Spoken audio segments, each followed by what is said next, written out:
रोज एक नई कहानी देखने के लिए चैनल को सब्सक्राइब करें और बेल आइकन दबाना ना भूलें। कमला हॉल में बैठकर टीवी देख रही होती है।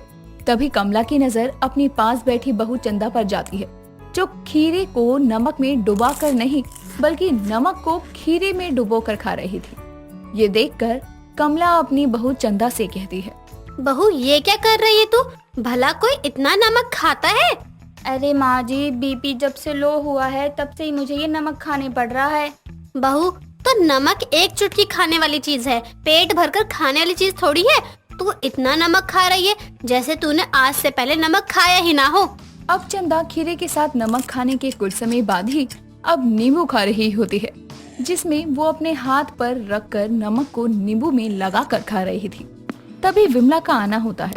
क्या बात है बहू, बड़ा खट्टा खा रही है, बड़ी जल्दी खुशखबरी दे रही है क्या? ना, कैसी बातें कर रही हो विमला आंटी, मैं तो अपने बीपी को स्टेबल करने के लिए ये खा रही हूँ। देखो इसमें नमक भी है।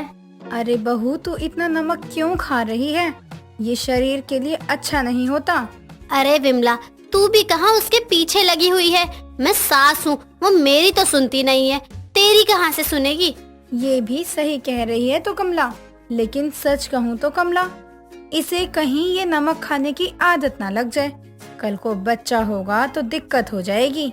अब विमला की ये बातें सुनकर कमला को भी लगता है कि विमला सही कह रही है और वो अपनी बहू पर नजर रखने लग जाती है। अब देर शाम कमला देखती है कि उसकी बहू चंदा चाय और नमकीन लेकर बैठी है, लेकिन वो नमकीन में भी काला नमक छिड़क कर खा रही थी।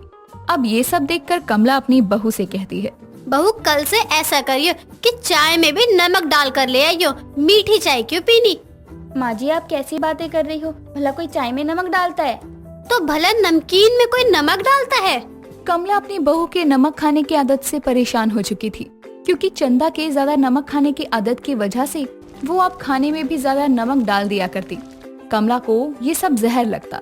अब अगली सुबह जैसे ही कमला खाना खाने बैठती है, वैसे ही पहला निवाला खाते ही कमला कहती है, राम राम राम, सब्जी में पहले ही नमक कम था, जो इसने रोटी में भी नमक डाल दिया। मुझे तो अब लगने लगा है ये मुझे नमक के ओवरडोज से ही मारेगी। माँ जी आपने अब तक पहली रोटी भी नहीं खाई, ये लो ये भी आप खा लो, कैसी बनी है? बहू तूने क्या रोटी बनाई है? अगर रोटी में थोड़ी मिर्च मसाला डाल दिया होता तो तुझे सब्जी बनाने की भी जरूरत नहीं होती। माँ जी वो मैंने थोड़ा ही नमक डाला था, लेकिन ना जाने कैसे ज्यादा हो गया। अब कमला भी उस खाने को नहीं खाती और अपने रूम में जाकर सो जाती है, लेकिन इधर चंदा अपना खाना मजे से खा रही थी। तभी विमला का आना होता है और वो आते ही चंदा से कहती है, बहू तेरी सास कहाँ है? आज कहीं नजर नहीं आ रही, कहीं तीर्थ यात्रा पर तो नहीं चले गई? बता देती तो हम दोनों साथ ही चल लेते। कौन सा मैं उसे पैसे नहीं देती। अरे विमला आंटी आप तो बोलने का भी मौका नहीं दे रही हो, अपने कमरे में है सासू माँ। अब विमला कमला के कमरे में जाती है और कमला को सोया हुआ देखकर कहती है, क्या हुआ कमला, ऐसे सोई हुई क्यों है? सब ठीक तो है ना? तेरी तबीयत ठीक है? कहीं तेरी बहू से लड़ाई तो नहीं हुई? नहीं विमला, क्या बताऊं, मेरी बहू के नमक खाने की आदत से तो मैं परेशान हूँ। इस उम्र में वो मुझे इतना नमक खिलाती है, कहीं ऐसा ना हो कि किसी दिन तू सुने कि तेरी पड़ोसन नमक खाने की वजह से मर गई। अरे कमला, कैसी सास है तू? तेरी बहू ने तुझे नमक खिलाया और तूने खा भी लिया? कमला सास बन सास, और अपनी बहू को सबक सिखा। अब कमला के दिल में विमला की बातें घर कर जाती है और वो अपनी बहू चंदा को सबक सिखाने के लिए अपनी बहू चंदा से कहती है, बहू तुझे पता है कल ही मेरी गुजरात वाली बहन कह रही थी कि उसकी बहू को थायराइड हो गया। कैसे माँ जी, वो तो मेरी शादी में कितनी अच्छी भली थी। अरे वो भी तेरी तरह बहुत नमक खाती थी, तभी उसके ये हाल हुआ, सूखी सी थी, अब उसका शरीर फूलता जा रहा है। लेकिन माँ जी ये तो बहुत बुरा हुआ, जरा पास से नमक का डब्बा पकड़वाना, तरबूज में नमक डालना है। इसे तो कोई फर्क ही नहीं पड़ रहा, अब क्या करूँ मैं जो ये जहर खाना छोड़े। अब कमला देर शाम अपनी बहू को बैठा हुआ देखकर कहती है, बहू एक गिलास पानी ले आ, प्यास लग रही है। अरे बहू मेरे कपड़े होंगे छत पर, ले आ जाकर, मुझसे तो चला ही नहीं जा रहा है। बहू मुझे चाय की तलब लग रही है, थोड़ी चाय मिल जाती तो। हाँ माँ जी क्यों नहीं, अभी बना देती हूँ, लेकिन थोड़ा बैठ जाऊँ, थक गई नीचे ऊपर आते जाते। इतना सुनने के बाद ही कमला अपनी बहू को तेज आवाज में कहती है, बहू ये तो कैसी बात कर रही है, बस इतने में ही तू थक गई, पक्का तेरी हड्डियां कमजोर हो गई हैं। अगर ऐसा हुआ तो तू बेड से गिरेगी तो तेरी कमर के 4 टुकड़े हो जाएंगे। क्या मजाक कर रही हैं आप भी ना माँ जी, भला ऐसे थोड़ी थोड़ी होता है। कमला के सारे पैतरे फेल होते जा रहे थे और अब कमला एक और नई तरकीब के साथ अगली सुबह की शुरुआत करती है और अपनी बेटी रोहन और बहू चंदा को चाय देते हुए कहती है, बहू तू थक जाती है तो मैंने सोचा मैं ही चाय बना लूं। ले पी कर बता कैसी चाय बनी है। माँ जी चाय तो मीठी नहीं है, शायद आपने इसमें चीनी की जगह नमक डाल दिया है। अरे चाय तो एकदम बढ़िया बनी है, तुम्हें ही नमकीन लग रही है। अरे तभी कहा है इतना नमक मत खाया करो, अब देखो मीठा भी नमकीन लगने लगा है तुम्हें। अब चंदा को ये सुनकर बहुत अजीब लगता है और वो किचन में काम करते हुए खुद से कहती है, कहीं सच में नमक खाते खाते मेरी जीभ का स्वाद तो नहीं चला गया। और इधर रोहन और कमला दोनों मिलकर चंदा को मजा चखा रहे थे और उन्होंने अपनी चाय में चीनी डाली थी और चंदा की चाय में ढेर सारा नमक। अब कुछ समय बाद कमला चंदा के लिए खीर बना कर लाती है और चंदा को खीर देते हुए कहती है, बहू ये ले तू भी थोड़ी सी खीर खा ले। वैसे खीर खाकर बता खीर कैसी बनी है। माँ जी आपने इसमें चीनी तो डाली है ना, कहीं ये भी चाय की तरह नमकीन तो नहीं?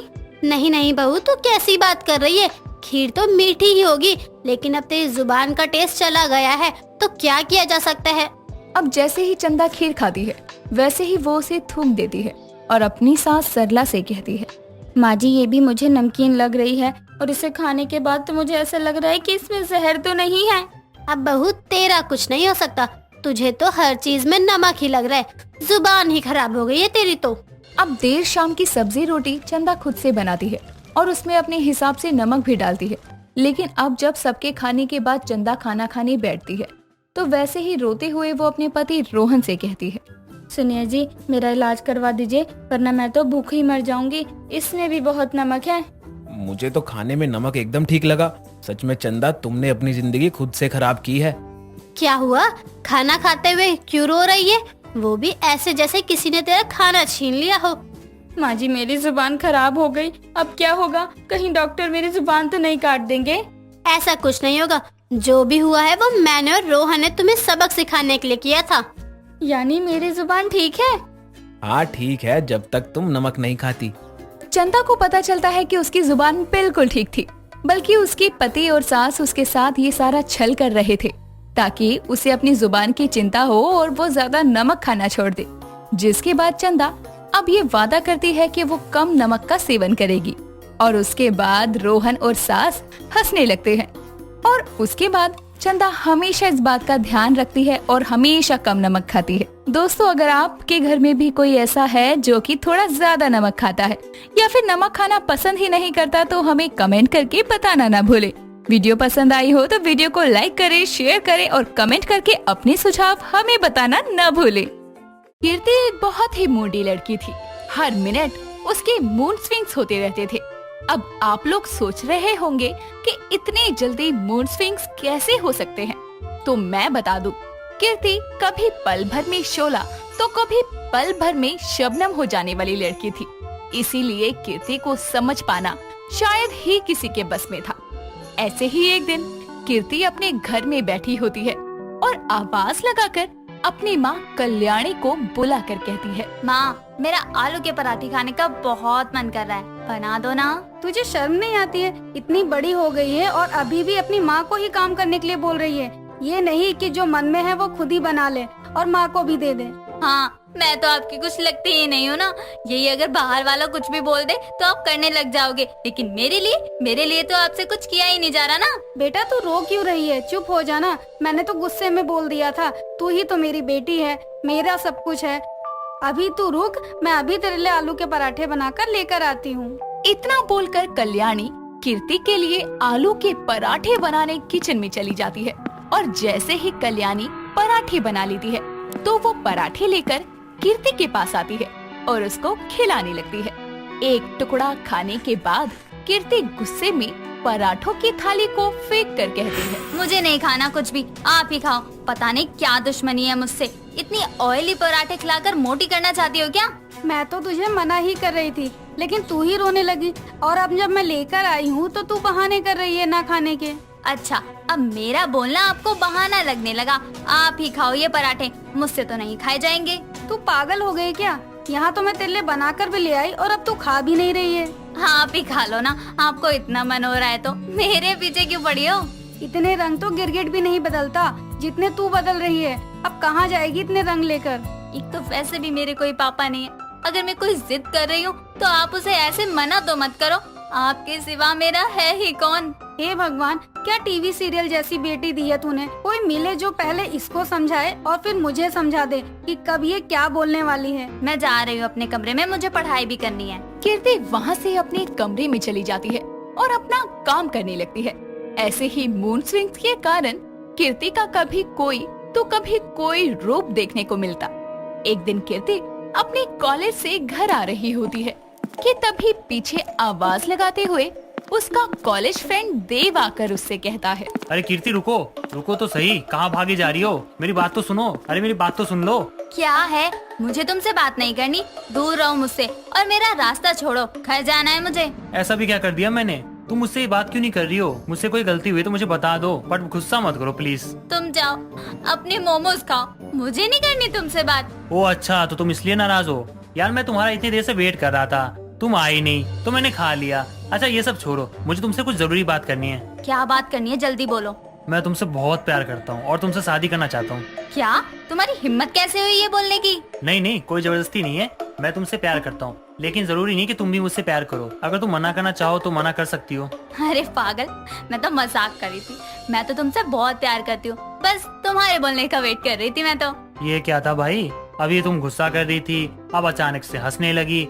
सही है, आपसे प्यार किया है तो नए नए रंग दिखाओगी ना। तुम्हें पता है ना मेरा नेचर कैसा है, फिर भी बोल रहे हो। दोनों कुछ दिन बाद अपने अपने घर वालों को मनाकर उनकी रजामंदी से शादी कर लेते हैं। शादी होने के बाद जब दोनों की सुहागरात होती है तो देव उत्साह से कीर्ति के पास आकर कहता है, हाय डार्लिंग, आज तो हमारी सुहागरात है।